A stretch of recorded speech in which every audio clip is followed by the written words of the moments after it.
മമ്മൂട്ടിയാണ് സ്വപ്നമെങ്കിൽ, മോഹൻലാലാണ് സങ്കല്പമെങ്കിൽ, ശ്രീനിവാസൻ യാഥാർത്ഥ്യമാണ്. നേരിൻ്റെ നെരിപ്പോടിൽ നിന്നാണ് ഈ മനുഷ്യൻ ഊതി വെളിച്ചമുണ്ടാക്കുന്നത്. മലയാളിക്ക് ശ്രീനിവാസൻ ആരാണെന്നതിന് VK ശ്രീരാമൻ്റെ ഈ വാക്കുകളേക്കാൾ നല്ലൊരു ഉത്തരമില്ല. സമൂഹമാണ് ശ്രീനിവാസൻ്റെ പാഠപുസ്തകം. വിഷയം രാഷ്ട്രീയമായാലും സാമൂഹികമായാലും എന്തായാലും ഒരു സാധാരണക്കാരൻ്റെ മനസ്സിലുദിക്കുന്ന ചോദ്യങ്ങൾക്ക് നർമ്മത്തിൽ കവിഞ്ഞ ഉത്തരം ശ്രീനിവാസൻ തന്നിരിക്കും. അതുകൊണ്ടാണ് ശ്രീനിവാസൻ തിരക്കഥ എഴുതിയ സന്ദേശത്തിലെ ഓരോ സീനും കാലം ഇത്ര കഴിഞ്ഞിട്ടും നമ്മളെ ഇരുത്തി ചിന്തിപ്പിക്കുന്നത്. അതിസങ്കീർണമായ വിഷയങ്ങൾ പോലും ചിരിയുടെ മേമ്പൊടി ചേർത്ത് പറയാനുള്ള കഴിവാണ് ശ്രീനിവാസൻ എന്ന ചലച്ചിത്രകാരനെ വാർത്തെടുത്തത്.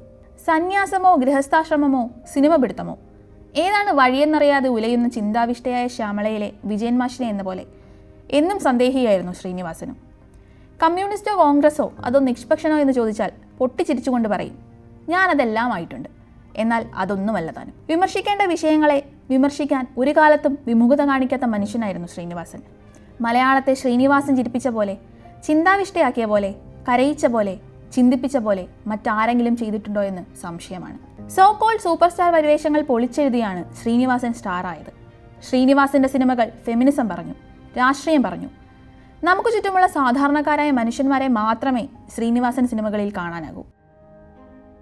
30 കൊല്ലം മുമ്പ് ശ്രീനിവാസൻ എഴുതിയ ദാസനും വിജയനും ഇപ്പോഴും നമുക്കൊപ്പമില്ലേ? എത്രയെത്ര തളത്തിൽ ദിനേശന്മാർ ഇന്നും ടോർച്ചടിച്ചു നോക്കുന്നു. എല്ലാ രാഷ്ട്രീയ പാർട്ടികളെയും ഒരുപോലെ വിമർശിക്കാൻ ശ്രീനിവാസനെ പോലെ മറ്റൊരാൾക്ക് കഴിഞ്ഞിട്ടുണ്ടോ എന്ന് സംശയമാണ്. പുറമേ ചിരിക്കുമ്പോഴും അകംവിങ്ങുന്ന കഥകളാണ് ശ്രീനിയുടേതെന്ന വിശേഷണം സംവിധായകൻ സത്യനന്ദിക്കാട് പറയാറുണ്ട്.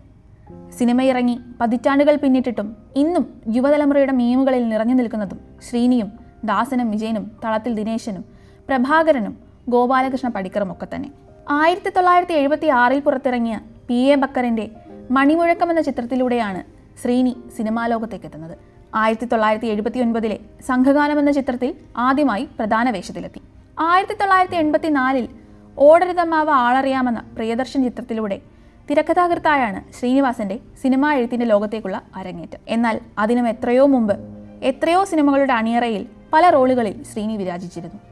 KG ജോർജ് സംവിധാനം ചെയ്ത മേളയിൽ ശ്രീധരൻ ചമ്പാടിൻ്റെ കഥയ്ക്ക് തിരക്കഥ ഒരുക്കുന്ന ജോലിയുമായി സഹകരിച്ചായിരുന്നു തുടക്കം.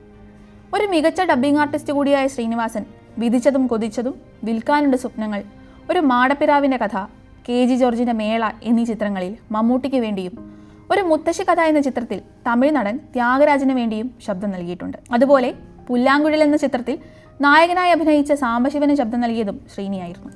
ഓടരുതമ്മാവ ആളറിയാമെന്ന ചിത്രത്തിന് ശേഷം വരവേൽപ്പ്, ഗാന്ധിനഗർ 2nd സ്ട്രീറ്റ്, നാടോടിക്കാറ്റ്, അങ്ങനെ സത്യനന്ദിക്കാടിനോടും പ്രിയദർശനോടുമായി ചേർന്ന് മലയാളികൾ ആഘോഷമാക്കിയ എത്രയെത്ര ചിത്രങ്ങൾ. കുറിക്കുകൊള്ളുന്ന സംഭാഷണങ്ങളായിരുന്നു ശ്രീനിവാസന്റെ പ്രത്യേകത. യഥാർത്ഥ ജീവിതത്തിലും യാതൊരു വിമുഖതയും കൂടാതെ അങ്ങനെയുള്ള മറുപടികൾ ശ്രീനിവാസൻ പറഞ്ഞുകൊണ്ടേയിരുന്നു. സന്ദർഭങ്ങളോട് ചേർന്ന് നിൽക്കുന്ന സംഭാഷണങ്ങളിലൂടെ ചിരി സൃഷ്ടിക്കാൻ കഴിയുന്നു എന്നതാണ് ശ്രീനിവാസനെ കൂടുതൽ പ്രിയപ്പെട്ടനാക്കുന്നതും. ചിരിയുടെ ചിന്തയുടെ തമ്പുരാനെ വിടാം. അങ്ങനെ മാറിയും തിരിഞ്ഞുമൊക്കെയാണ് നമ്മൾ യഥാർത്ഥ നമ്മളാകുന്നത്.